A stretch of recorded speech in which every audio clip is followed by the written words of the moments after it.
Vă salut, prieteni pescari, și bine ne-am regăsit la un nou video. Astăzi am un video destul de așteptat de dumneavoastră, cred, și anume am să vă arăt rețeta mea în pregătirea pastilelor de Technoplankton pentru fitofag.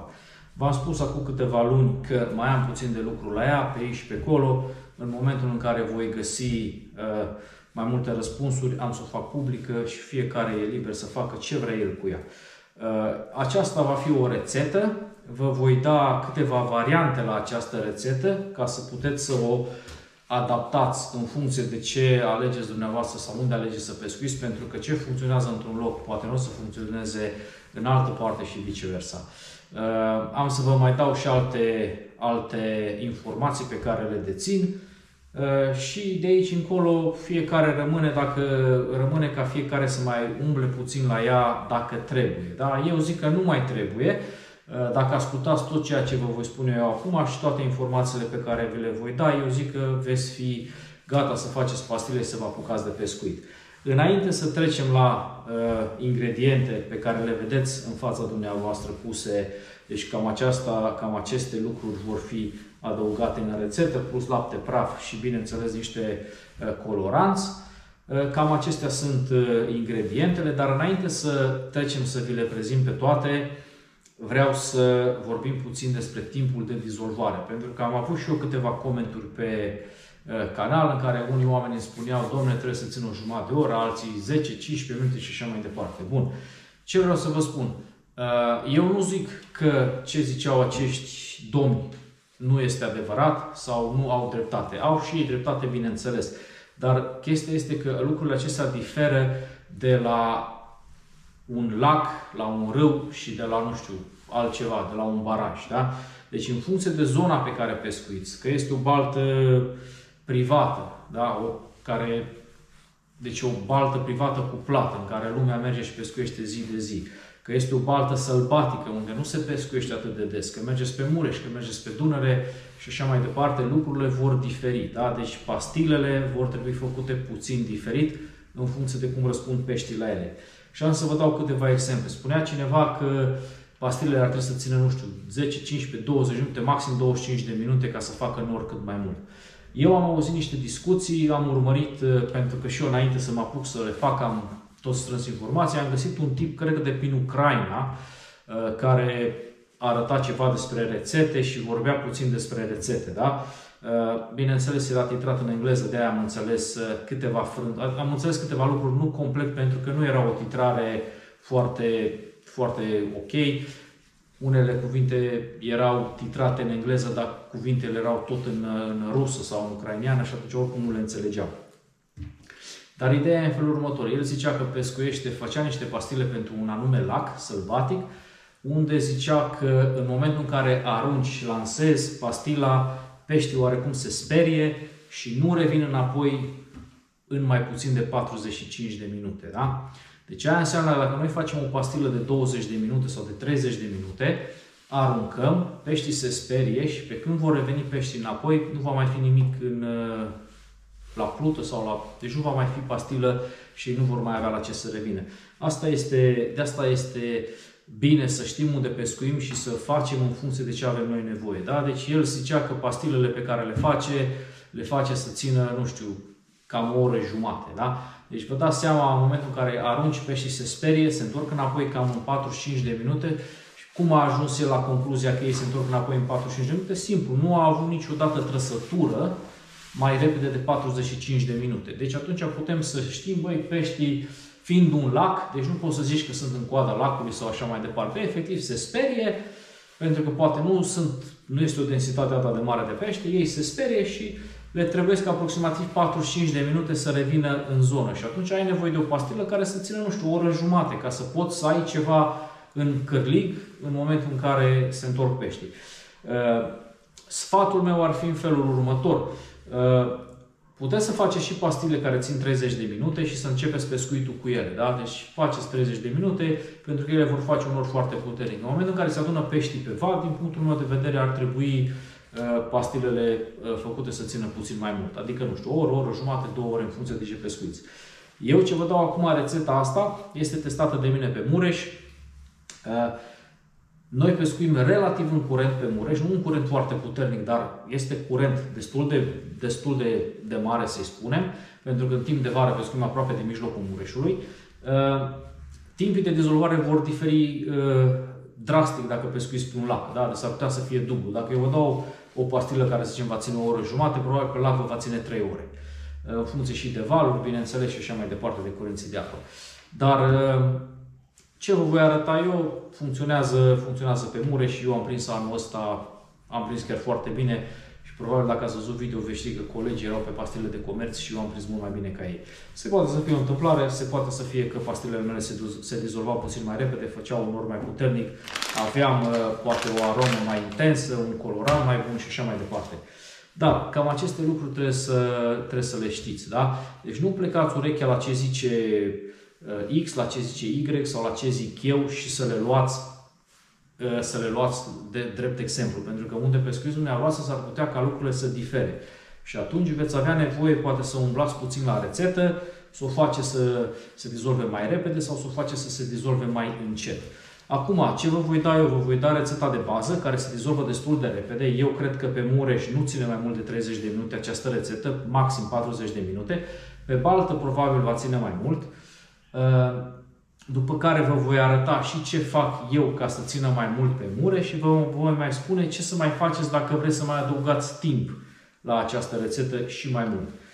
După care fiecare va trebui să o facă în funcție de ce are el nevoie. Da? Deci nu înseamnă că această rețetă va trebui să funcționeze exact așa cum este ea pentru fiecare. Pentru că m-am uitat și eu foarte mult după rețete și nu găsești niciunde pe niciun grup, rar găsești o rețetă care să fie 100% din prima, să pui ce ți se spune și să îi dai drumul să pescuiești. De obicei ai de umbla puțin la ele sau ți se dau prea multe ingrediente și, să zicem, nu știu, 15 ingrediente și trebuie oarecum să mai selectezi, să mai scoți ceva. Unele dintre ele sunt destul de greu de găsit, unele dintre ele sunt destul de scumpe. Da?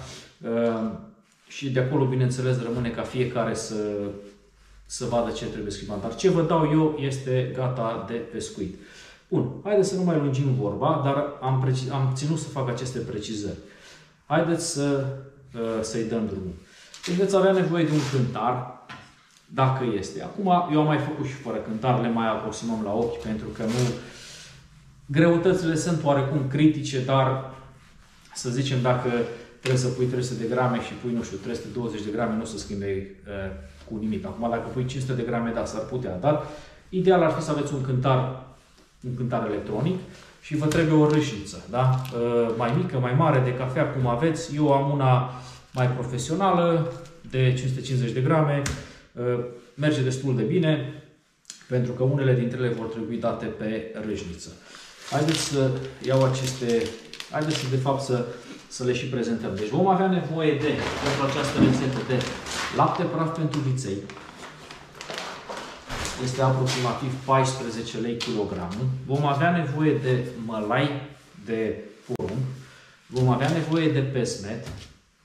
Vom avea nevoie de amidon de porumb. Gris. Zahăr pudră. Atenție mare, zahăr pudră, nu zahăr normal. Făină de ovăz. Usturoi granulat. Și bineînțeles vom băga și colorant, dar îl vom băga la urmă și am să vi-l arăt. Bun, haideți să le dăm deoparte.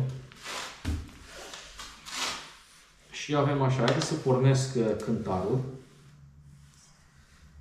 Da? El este setat de mine pe 0 cu acest vas. Da? Îl voi pune aici. Și avem nevoie așa. Avem nevoie de 500 de grame de mălai. Să vedem dacă mai sunt 500 aici. Cred că am luat puțin din el. Sunt mai mulți, sunt 930. Da, deci avem nevoie de 500 de grame de mălai. Haideți am să-l pun așa ca să vedeți și dumneavoastră. Sper că se vede.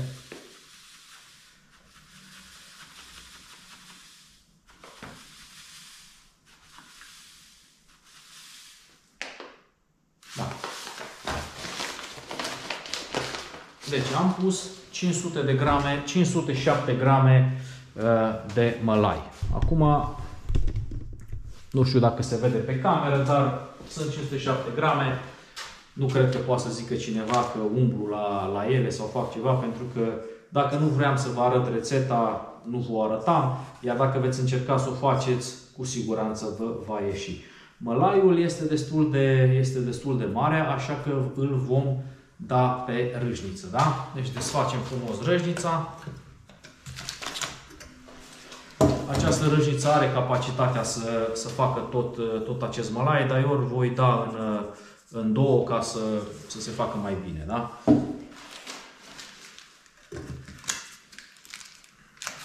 Închidem frumos.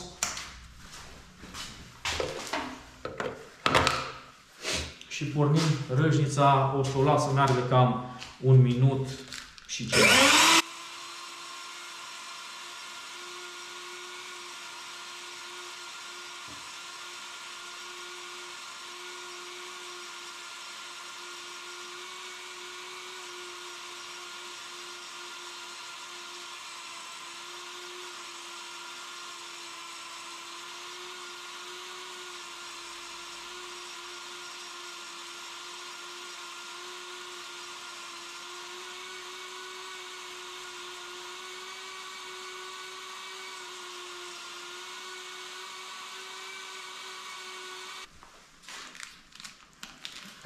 Bun, înainte să desfacem capacul, ne asigurăm că scoatem râșnița din priză, să nu existe riscul să ne accidentăm. Da? Și rezultă, da, o făină de mălai. Da? Deci aceasta este o făină foarte fină de mălai. Bun, o să luăm o găleată goală și curată, în care o să punem toate ingredientele. Da? Curățăm puțin și de pe capac.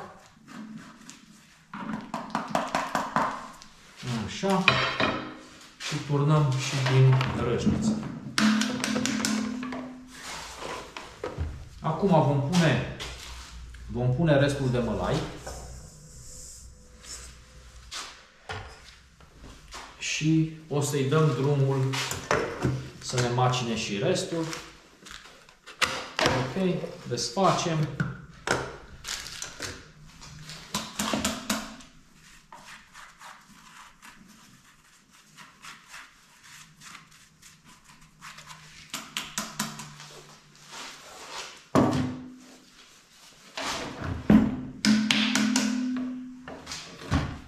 Bun. Deci avem jumătatea de kilogram de mălai măcinată, fin. Da? Sper că se vede pe cameră, nu știu, dar este destul de fină. Da? Deci avem nevoie ca ingredientele noastre să fie foarte fine pentru a face acel nor și pentru a se compacta foarte bine. Deci am gătat cu mălaiul, îl punem deoparte. Acum o să luăm și o să punem laptele praf. Da? Am să scriu și rețeta pe ecran ca să știe fiecare ce ingrediente trebuie. Da? Deci o să punem 500 de grame de lapte praf de viței. De viței pentru că, bineînțeles, este mai ieftin. Am să vă vorbesc și despre alt lapte praf și ce trebuie să faceți pe parcurs. Dar prima dată vă dau rețeta de bază. Da? De aici v-am spus, de la rețeta de bază, în cazul în care rețeta de bază nu funcționează pentru dumneavoastră, sunteți liberi să mai faceți unele ajustări pe care eu am să vi le arăt și am să vi le spun. Pentru că și eu le-am făcut pentru a avea rezultate mai bune la pastilă, da? Pentru a ține mai mult.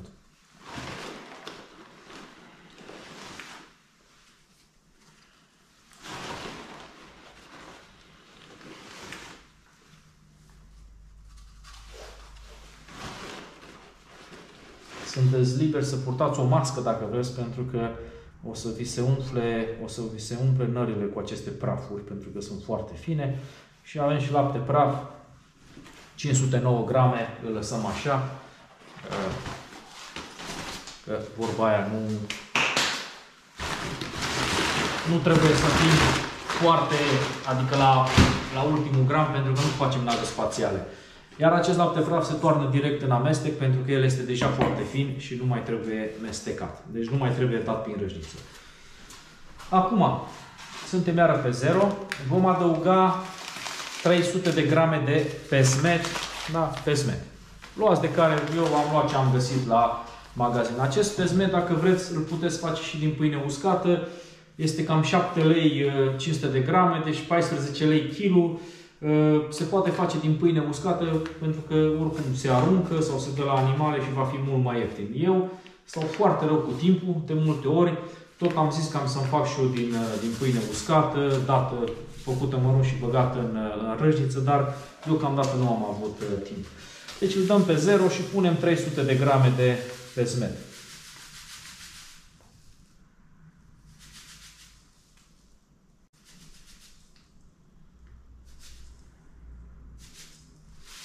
Da? 302 grame.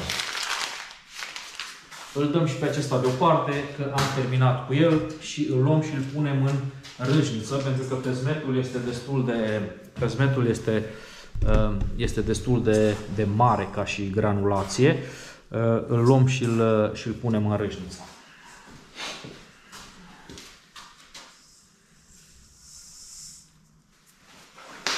Bun.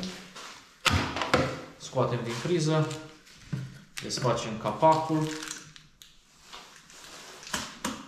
Uitați cum ia să curățăm capacul.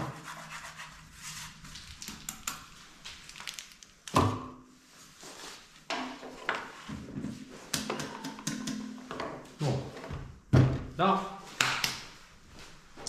Acum, mai amestecăm din când în când, oricum la sfârșit va trebui să le mixăm foarte bine, să le amestecăm foarte bine, să se mixeze, să se amestece, să fie foarte bine.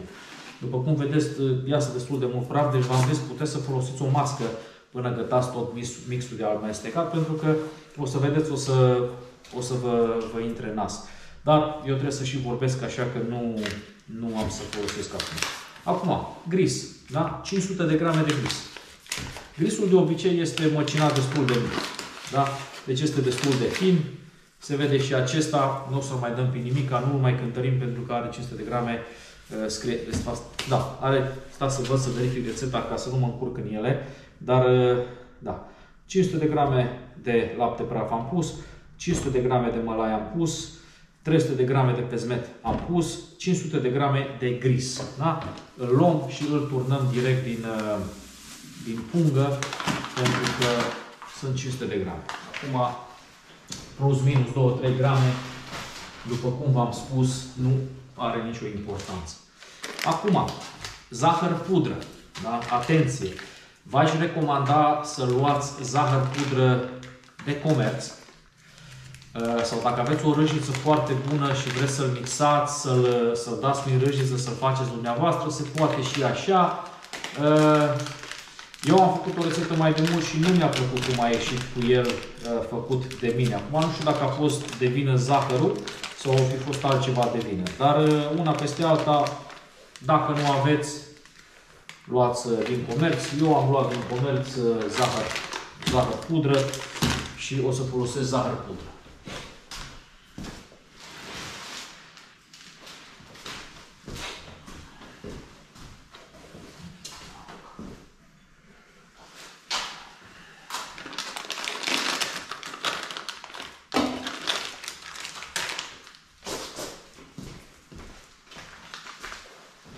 Zahăr pudră o să punem 300 de grame.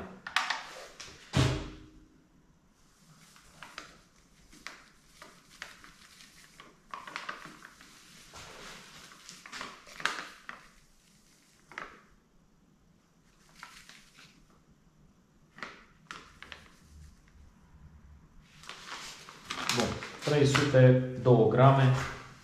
Îl luăm și îl turnăm aici. Și îl trecem deoparte. Bun. Acum vom pune făină de ovăz. Da? Deci făină de ovăz o să punem 250 de grame.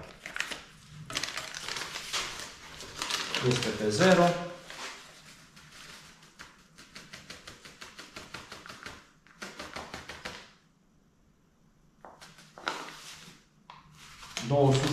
52 de grame. După cum vedeți, nu mă agit foarte mult cu 1 gram, 2 peste, pentru că nu are nicio importanță, deci nu face nave spațiale aici, da? Este făină, de-aia și zice făină, este fină, nu are cocoloașe, nu avem ce să mai băgăm la râșniță. După care, amidon de porumb, da? Din acesta trebuie să punem 60 de grame, da? Deci 250 de grame de făină de ovăz, ați văzut? 60 de grame de amidon. Haideți să vedem dacă am aici 60 de grame.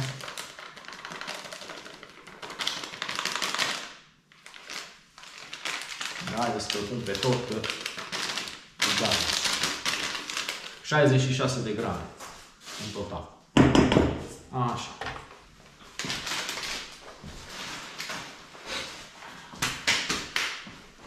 Acum, usturoi granulat pentru aromă.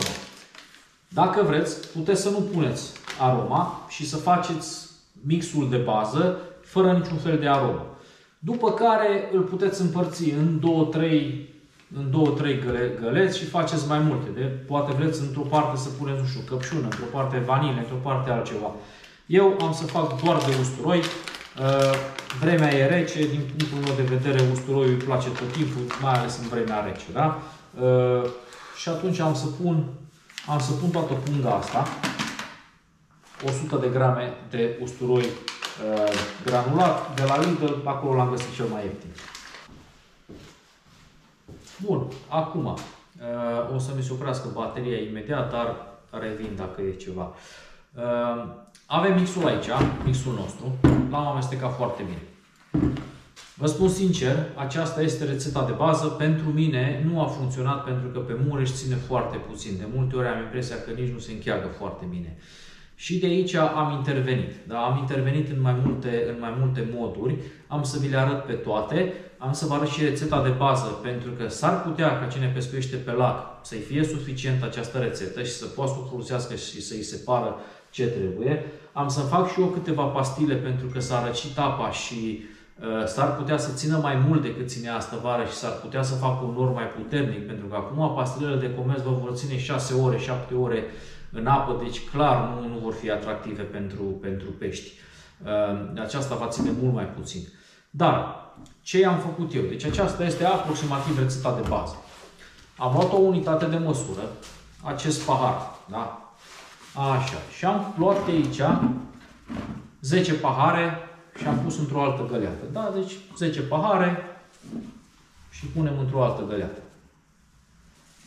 3, 4, 5, 6, 7, 8, 9, 10. Nu trebuie să fie... Eu vă arăt cum fac eu, pentru că eu îmi fac pentru mine. Dumneavoastră puteți să faceți mai multe sau mai puține. Eu vreau doar să vă arăt exact cum fac, ca și dimensiune, ca și mărimi. Da?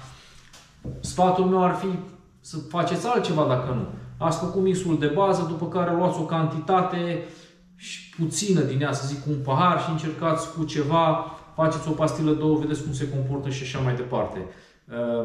Dar eu am făcut deja de ceva timp și atunci știu exact cum se comportă. Da? Deci am luat din mixul de bază, pe care am să-l pun jos, am luat 10 pahare și le-am pus într-o altă găleată.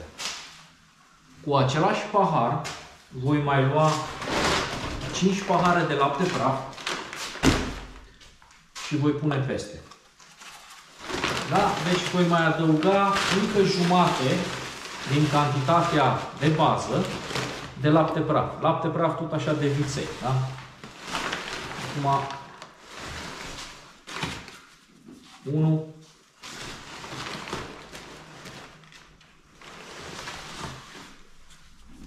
2,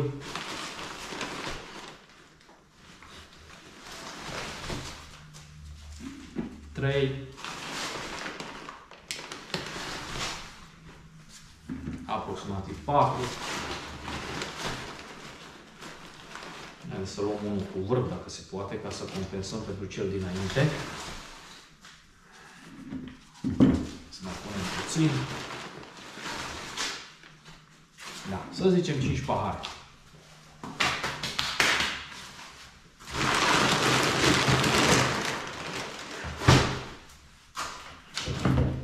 Sper că mă vedeți de praf. Deci, 10 pahare din conținutul de bază și 5 pahare, încă 5 pahare de lapte praf. Lapte praf de viței. Care este ideea cu acest lapte praf? Acest lapte praf va face nor, dar el este degresat. Probabil este undeva, nu știu, nu m-am uitat pe sac, dar este undeva către 0% grăsime. Nu m-am uitat exact ce scrie pe sac, dar cam acolo bat ele. Și atunci nu are o putere de legare atât de mare. Dacă vreți, puteți să cumpărați lapte praf integral, adică lapte praf de se folosește pentru prăjituri, pentru ciocolată de casă, etc. Este cam dublu la preț, dar veți folosi mai puțin. Eu momentan am destul de mult din acesta cumpărat și am să-l folosesc, dar după aia s-ar putea să trec pe lapte praf integral pentru că am făcut odată și mi-a plăcut. Adică tot cam acolo ești la bani, dar nu mai tot stai să mixezi la ele. Încercați, dacă vreți, să nu mai puneți lapte praf. Deci, din rețeta de bază, scoateți aceste 500 de grame de lapte praf de viței și puneți 500 de grame de lapte praf integral și vedeți cum se mixează. Clar, acela va fi mai gras și va închega mult mai bine.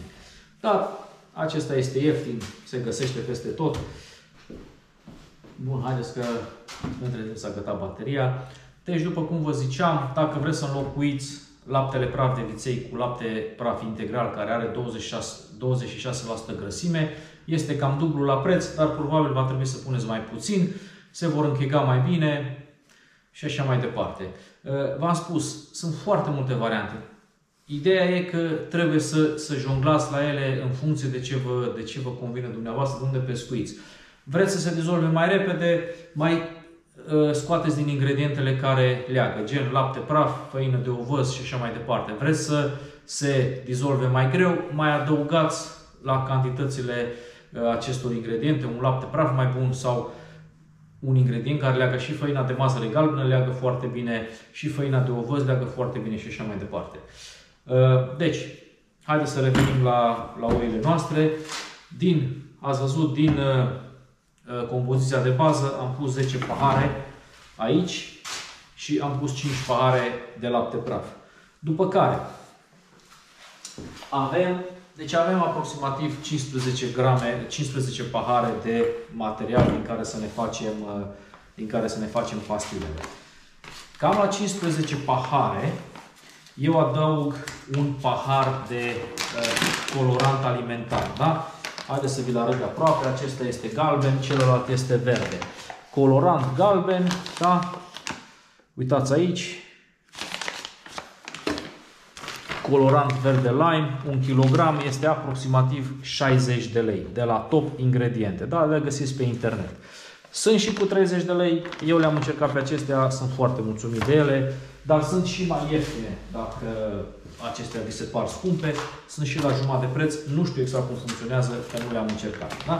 Deci cam la 15 și țin destul de mult. Să știți că e 60 de lei 1 kg, dar faci destul de multe pastile cu ele. Pentru că nu o folosești foarte, foarte mult. Da, un lucru important, nu cădeți în ispita să puneți foarte mult colorant, mai ales dacă pescuiți pe lacuri. Da? Deci vreți ca pastila să facă un nor, ca să atragă fitofagul, dar în același timp vreți ca fitofagul să și vadă unde este momeala. Da? Deci nu vreți 1 metru pătrat de nor și el să nu vadă unde este momeala, să stea la margine și să aspire și să fie la 1 metru de cârligele dumneavoastră. Da? Deci vreți să facă nor, dar vreți în același timp să vedeți și de unde vine, să vadă și de unde vine momeala, ca să vină lângă el. Scopul este să-l aducem lângă momeală, că el să absorbe particulele și în același timp să absorbe cârligele. Dacă pescuiți pe râu, puneți mai multă pentru că acolo curentul o va duce. Dacă pescuiți pe lac, puneți mai puțină. Eu pun cam un pahar.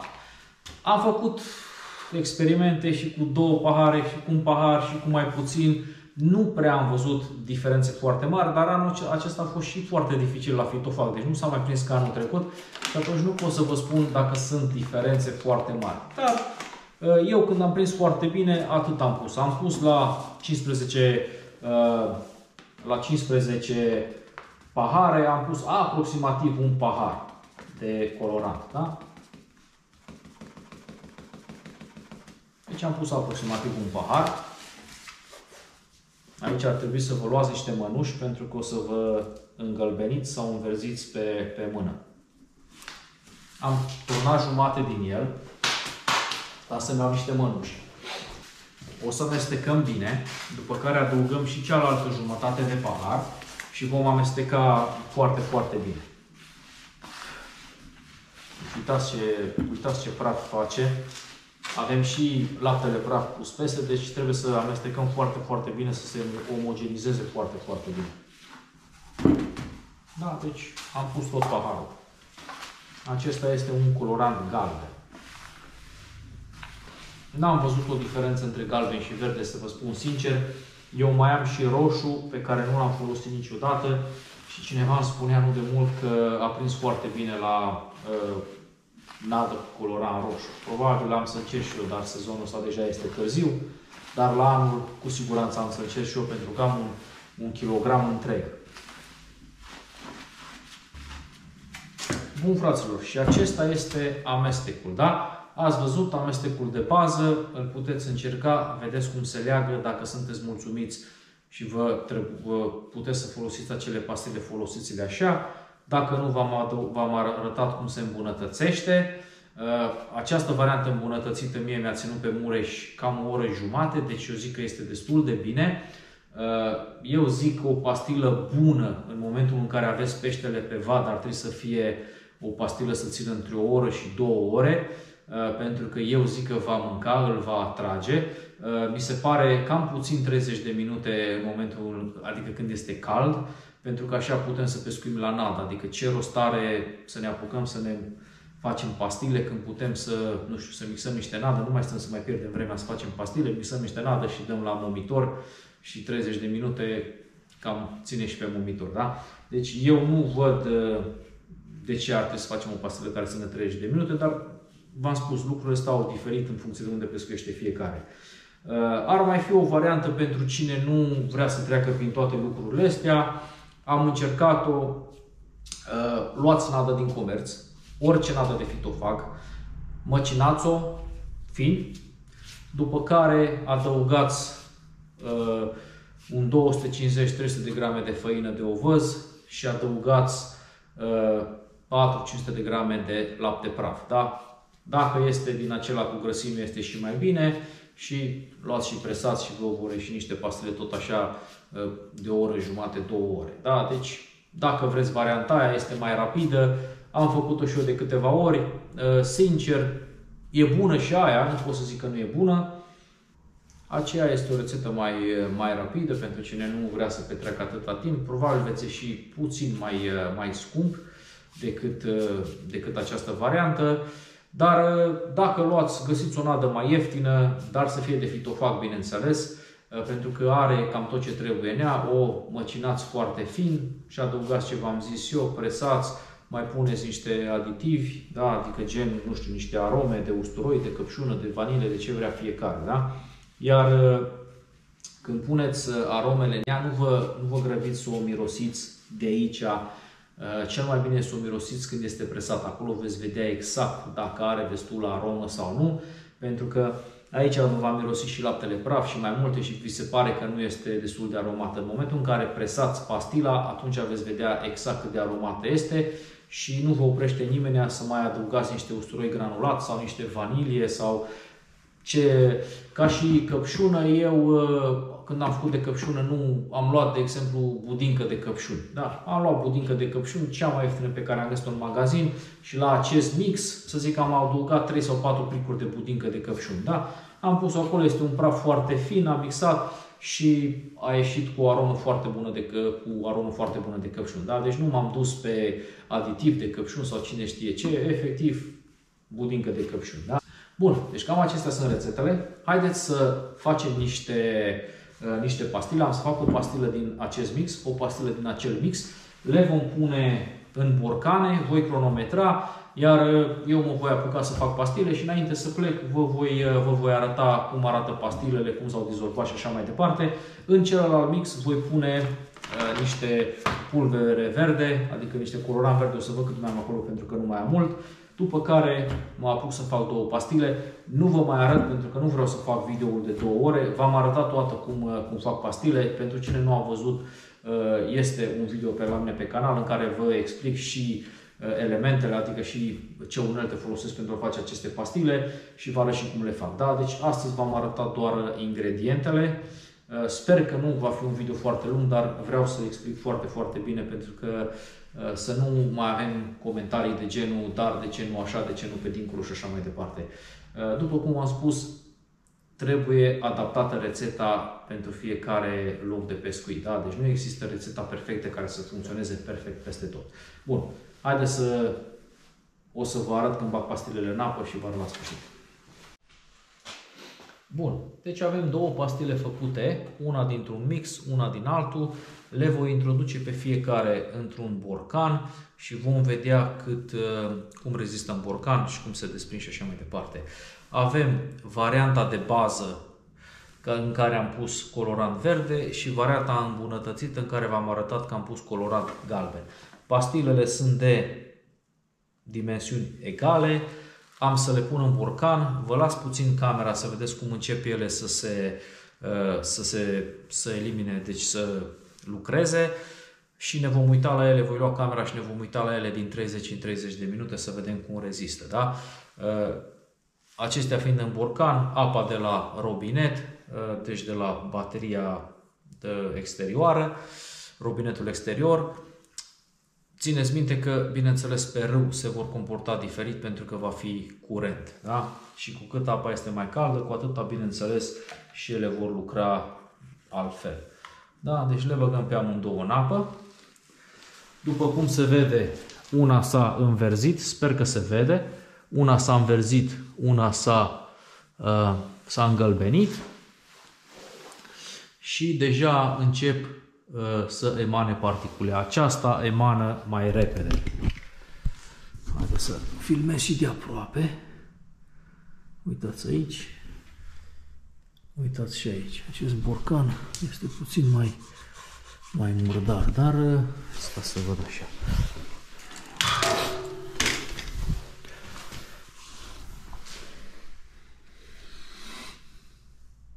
Da, deci sper că se vede. Aceasta lasă o dâră mult mai mare, deci se vede curge mai tare, deci se desface mai repede, da? Decât aceasta. Bun, am să sting camera și am să revin peste 30 de minute. Uitați aici ce frumos se desface aceasta, deci numai ce am aruncat-o în apă, da? Este 5 și 4 minute, vom reveni peste o jumătate de oră să vedem care este situația. Uitați aceasta ce se desface. Bun, haideți că între timp s-a întunecat. Ceasul este 71 minute, deci mai avem încă 4 minute până se fac 2 ore de când am băgat pastilele. Da? Prima încă este pescuibilă, a doua încă este pescuibilă, puțin mai mare. Bun. Sincer, mă așteptam diferența să fie puțin mai clară între ele. Eu am văzut diferența în apă. Ideea e că pe varianta îmbunătățită am mai avut un ingredient pe care acum n-am avut să-l bag. Nu l-am crezut foarte important. Eu l-am băgat mai mult să mă scap de el, pentru că l-am cumpărat și vroiam să mă scap și de el, bineînțeles. Este vorba de făină de soia și băgam jumate din laptele praf. Da? Deci după ce luam cantitatea de material de bază, adăugam încă jumate din această cantitate, cum v-am arătat, de lapte praf, mai adăugam încă jumate din laptele praf. Deci dacă lapte praf am băgat 5 pahare, mai băgam încă 2 pahare jumate de făină de soia. Da? Atenție, nu fibră de soia, făină de soia. Poate că și aceea făcea puțin de diferență. Cert e că în apă s-a văzut. O să le luăm în weekend la pescuit și o să le testăm și o să vedem diferența dintre ele. Dar după cum spuneam, în felul următor. Rețeta de bază, dacă o puteți folosi, e bine, dacă nu, o îmbunătățiți. Dacă aveți nevoie de ceva care să țină și mai mult, schimbați laptele praf de viței cu lapte praf integral de 26% grăsime și o să vedeți diferența, le va închega mult mai bine. Începeți tot așa cu o rețetă de bază, doar schimbând laptele praf, după care, dacă mai este nevoie să o mai îmbunătățiți, o îmbunătățiți. Deci cam aceasta este ideea. A funcționat pentru mine, eu am pescuit cu ele tot anul, am prins destui fitofagi, într-adevăr sezonul ăsta a fost mai rău, dar după cum ați văzut, eu am prins fitofagi. Rămâne acum să găsesc o rețetă pe care vreau să o folosesc pe timp de noapte, să mă țină undeva cam 2 ore jumate, eu zic că este un maxim, n-aș vrea mai mult, 2 ore jumate ar fi suficient. După care eu o să defilez cu aceste rețete, nu mă mai interesează altceva. O să văd să încerc poate să înlocuiesc laptele praf de viței din prima cu lapte praf integral și să vedem ca și costuri cum ieșim. Dacă ieșim tot pe acolo, probabil o să încerc să fac doar cu lapte praf integral, să nu mă mai complic cu rețete de bază, mai pune, mai adaugă, mai scoate și așa mai departe.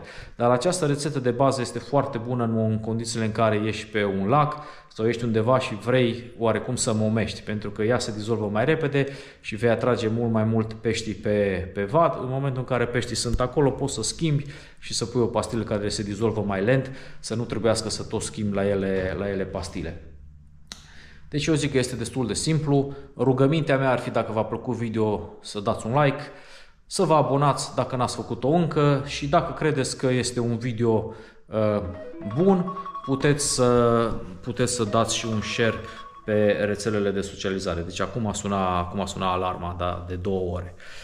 Eu zic că ele vor mai fi pescuibile în borcan încă vreo jumătate de oră. În schimb, să știți că pe apă lucrurile se schimbă, veți avea curenți, veți avea valuri, deci ele nu vor ține chiar atât de mult.